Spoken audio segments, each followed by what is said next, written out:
Hey, hi, and hello.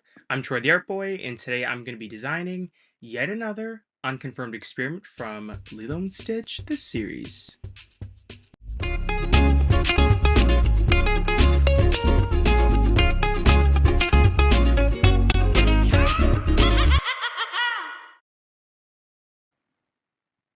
Today's video is going to be a little bit different. Normally, this is where I explain how this project is organized, but I won't be doing all of that today. I'm still going to throw up the 7 different categories for anyone who wanted to check them out, but that's about it. And don't worry, I'm still going to be talking about today's experiment and showing you guys design inspirations and what have you. But at the end of the video, where I would normally finish speaking and kind of close out, I'm going to be asking you guys for some advice and some help for upcoming videos and projects. So please, please, please consider sticking around to the end to help me out with that. Today's cousin is number 030, Vialet. I wasn't really sure what Vialet meant, let alone how to pronounce it, but it looks like a fancy way of saying violet, so that's what I went with. And oh boy, did I go with that. I'm jumping ahead a bit here, but not only did I end up making them purple, but it made their ability to paint things purple too. So again, I really locked in with the violet theme here. For this design, I was stumped. Turns out purple is hard to give a body to, I considered going the route of making them a cephalopod, but I kind of already did that for Inkstain, and I didn't really want all of my painting experiments to just be squids or octopi. I instead hopped over to Google and looked at Pokemon that can paint, which is where I found Smeargle. I loved his tail design, so I did what any self-respecting fan artist would do, and I took it for myself. I'm going to throw up images of experiments 613 YARP and 344 Dupe because I was gonna give Violette a rolled up sort of antenna that extends into a paintbrush on top of her head.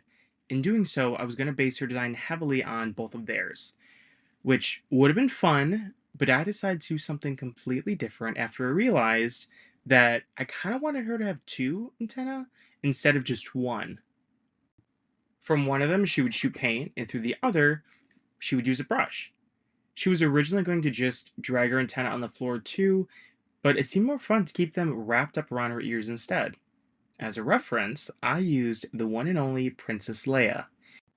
I knew pretty early on that she would be a girl, but I didn't want to rely too heavily on feminine shapes and body types in the way that artists did for both Angel and Bonnie. Instead, I made her short, pudgy, and gave her 4 eyes instead of two. This isn't relevant, but I also imagine that she speaks with a slight lisp. For the colors, again, obviously, I was pretty set on the purple route. I think it works, and the hardest part was finding different shades of purple that all kind of mesh together, but I think I figured it out. And here she is. 030 was activated by Mr. Wong's sprinkler system. The episode synopsis would be as follows. Mr. Wong finds himself in a pickle after a newly activated experiment ruins a priceless and irreplaceable item, while Nani struggles with picking out a paint color for her living room. And Violette would find her one true place with a local painter there on the island. Let me know what you guys think. So, if you enjoyed this video, or honestly, even if you didn't, be sure to like and subscribe. Every like and follow, it really does help a lot. And my channel is still so small, but it's growing pretty quick, I think. So please just keep it up. I always love and appreciate it. You guys can follow me over on Patreon as well, over at Troy the Art Boy. And follow me over on Instagram too, also at Troy the Art Boy. And while you're over there, go follow my partner in this project as well. Their name is Lilo's Library. And yeah, there's a bunch of other stuff ready over there. Designs for experiments that I haven't released here yet. I think we're about a month, maybe 2 months ahead from where I am on the YouTube channel. So if you guys go check that out, you might get a bit of a sneak peek for what's to come here. For anyone who is still around, first of all, thank you so much. I really appreciate it. Second, I really want to take this time to get some feedback from you guys. I love my video format, I really do, but each new post is starting to feel like every other post I've made here. So I think I want to start making some changes. They might be big changes or they might not be. I don't really know. But here's what I'm thinking. I want to keep the portion of the video where I draw and color my designs. I think people enjoy it, and quite frankly, so do I. Next is going to be my intro and the animated backdrop. Both of those will be staying too, although the background might be getting updated very soon, so keep an eye out for that. Now, here's where you guys come in. Starting with the thumbnails and the episode titles. How do we feel about them? I like the thumbnails personally, but I'm open to suggestions. Next is the script. This is the hardest and most time consuming part of making the videos. So I think that's why I've sort of been using the same format every single time. That just makes things easier for me.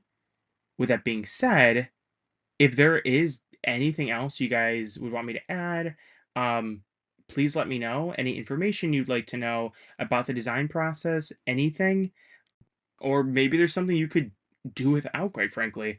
I don't know, but just comment down below and I'll be sure to check it out.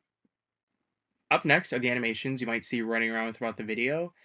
I might start sprinkling them earlier in each video, but how do you feel about the animations themselves? Would you want to see more of them, new cousins, less of them? Now, I will say I draw each animation by hand, which is fun, but it is time consuming. I can't do animations for every cousin, but I could add a couple more if people were interested. So please let me know about that down below.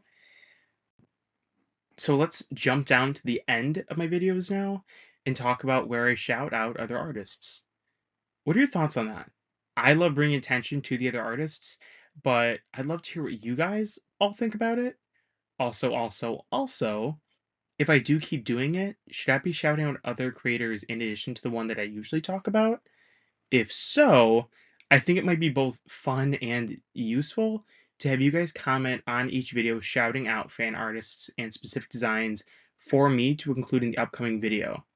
So, I guess as a for instance, if I'm making a video like today for experiment 030, but you have a fan artist and design in mind for the next experiment in the lineup, which I believe is 034, if you have someone in mind, just comment down below and I will go check them out and I will reach out to them, make sure that I'm allowed to use their stuff in my video and kind of go from there. Okay, so let me know about that as well. Please and thank you.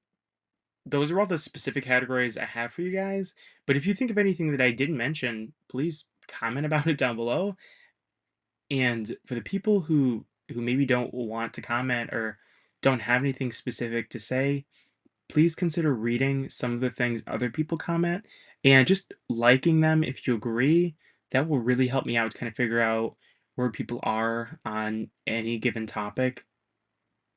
Thank you guys all so much for making it to the end of this video, and I look forward to having you guys here for me in the next one.